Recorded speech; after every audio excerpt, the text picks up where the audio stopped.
you guys check this out. This is some pretty revolutionary and destructive stuff all at the same time. It's 3D printing. You've probably seen it on here on YouTube and all kinds of stuff, but here's a little more information. See, with 3D printing, you can make anything you want. As long as you can design it, it will build it. 3D printing has two different kinds of styles. There's FDM, which is basically a coil ABS wire with a hot melt tip, and that's what you're seeing right here. This is FDM. Their style, they have a solid block of plastic, and they carve it out of the plastic. It's a little bit more expensive a way to go. There's a few different options of materials. Either way, what you can design is what you can build. That's your only limitation.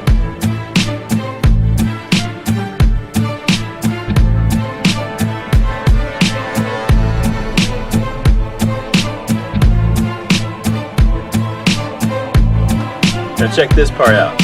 This is where this is going out of hand, and where it's a great thing for us, and it's a great way to subvert the government from ever trying to take our gun rights, because it makes all the laws they pass absolutely 100% obsolete. Right here, check this out. This is an AR-15 ABS Plus lower receiver. Just so you know how crazy this is, that is the part of the gun that the ATF considers the serial numbered part that actually is the gun. Everything else is a part you can buy without a background check or anything.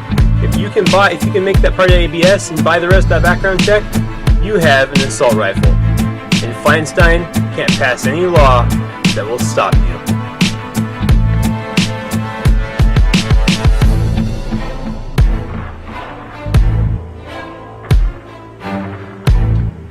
This right here is the guy who started this 3D gun thing. This guy is a really smart kid, but he is off the reservation in a few areas. Completely off the reservation. Listen to what he says. Listen very carefully. I'll stop it when we come to a problem. I don't think anybody's going to disagree with me here, unless you're a communist, on some of the problems I have with him and what he believes. So check it out. What does 3D printing mean? In the summer of 2012, a group of friends and I started a project called Defense Distributed. We wanted to use a 3D printer to print a gun and release the file as open source. And even though that idea upset the literati, got our printer taken away by the manufacturer, and we still don't have a license, still waiting, we've made real progress.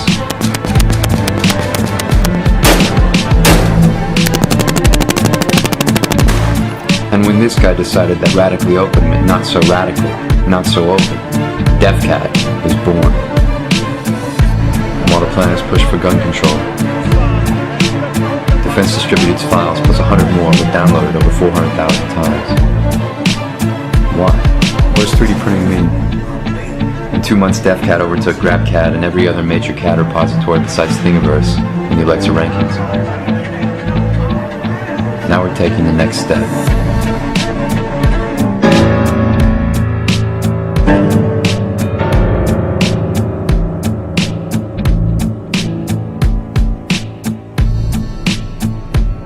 Defense Distributed's story shows the fight that lies ahead. DefCat stands against artificial scarcity, intellectual property, copyright, patentable objects, and regulation in all its forms.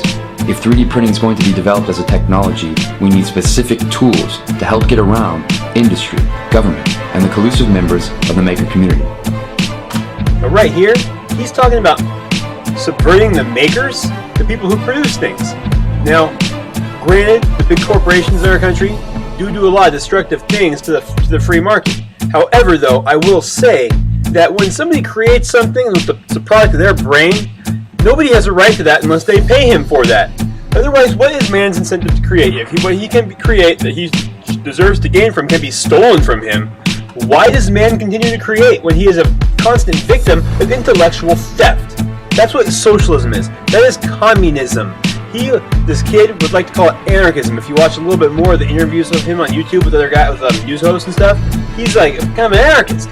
The problem is, though, is that in this one area, your anarchy is actually socialism, because you're saying this belongs to everybody, what I create. No, what I create belongs to me. I design it, it's mine, and I let you have it because we barter, and I choose to because I want something from you. Get it right, man. You're not an anarchist right here. You're a socialist. Help us turn DefCat into the world's first unblockable, open source search engine for all 3D printable parts. Can 3D printing be subversive?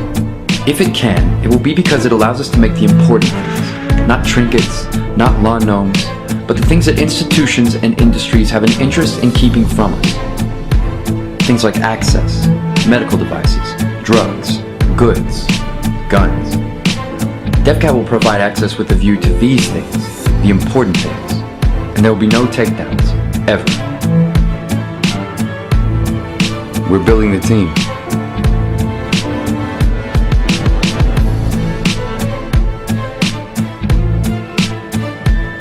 We'll need the Bitcoin.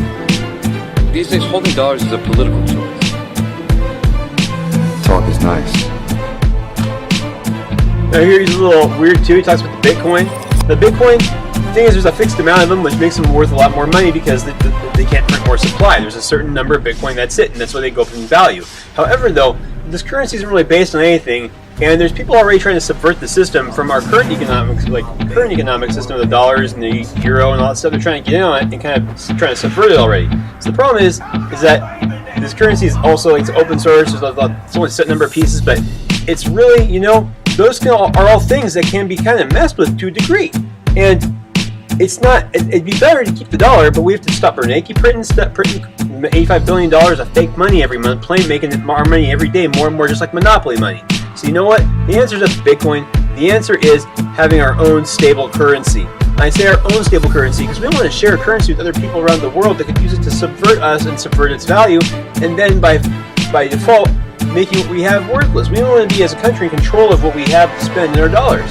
So Bitcoin's not the answer. The answer is correcting our monetary system and getting the honesty back in it, getting rid of the Fed, which is a private, non-government organization.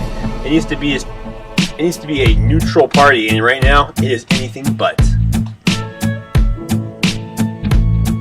And I ask this Congress Platitudes to are help easy. create a network of 15 of these hubs to guarantee that the next revolution in manufacturing is made right here in America. But a revolution Get that done. means a revolution. And let's get to work.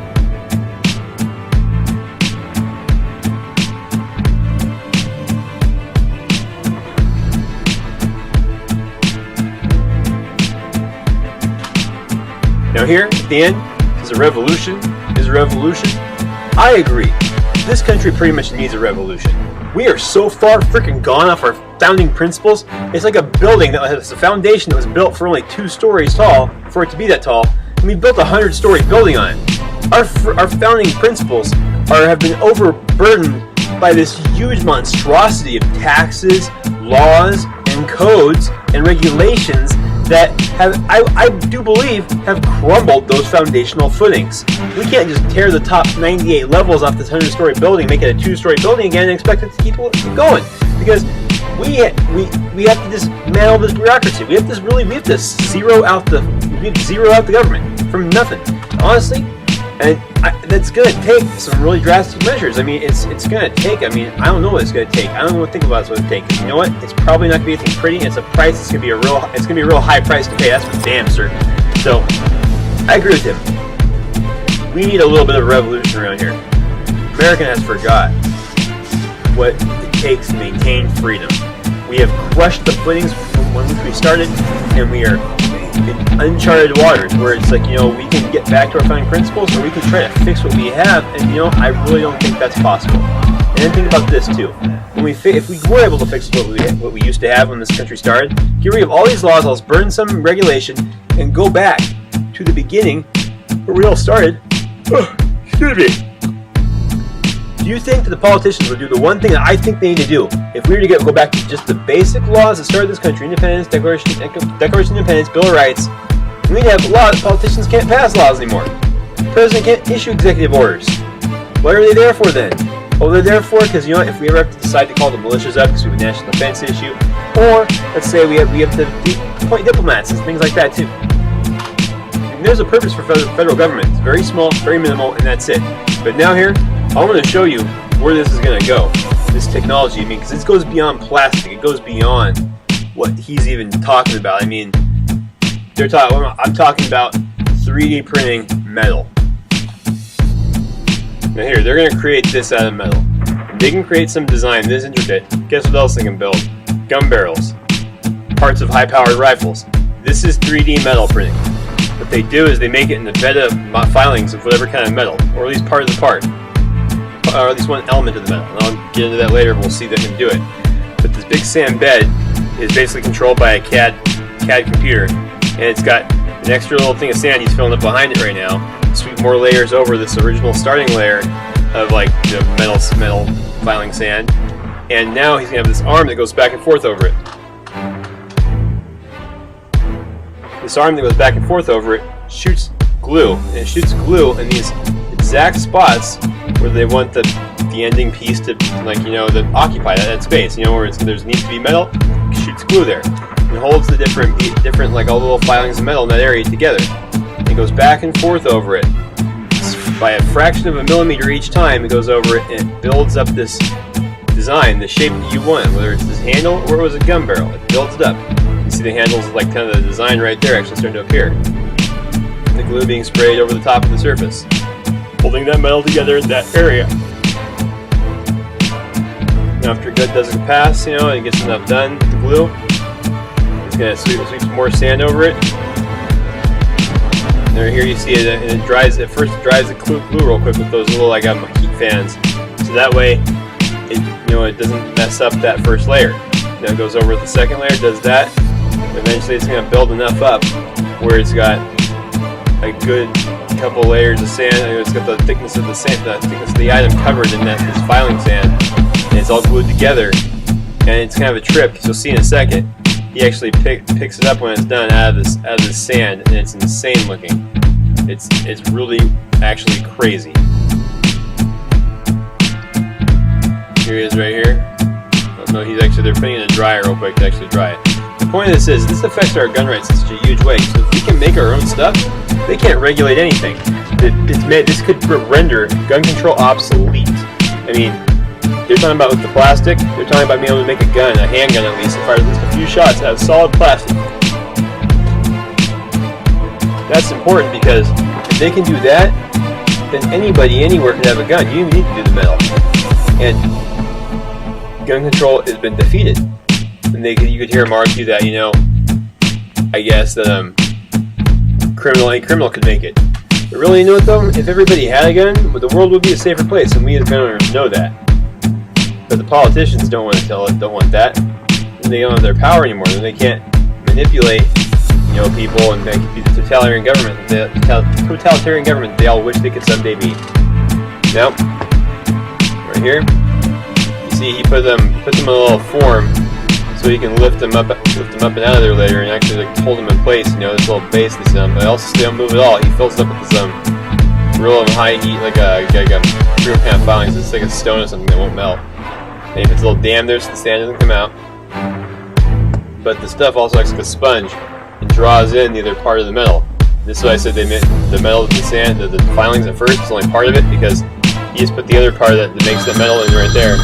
And that way, you've got it draws it in through the actual grit.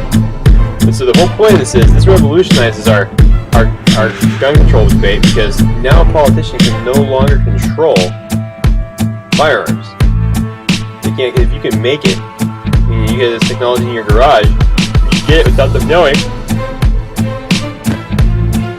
Shit's up. There's nothing they can do. They can't stop us anymore. They can just give up right now and stop trying to take away our freedom, because we have a way to subvert that control. And this is it. This is it. This is the future. This is the end of that debate, if we frame it right.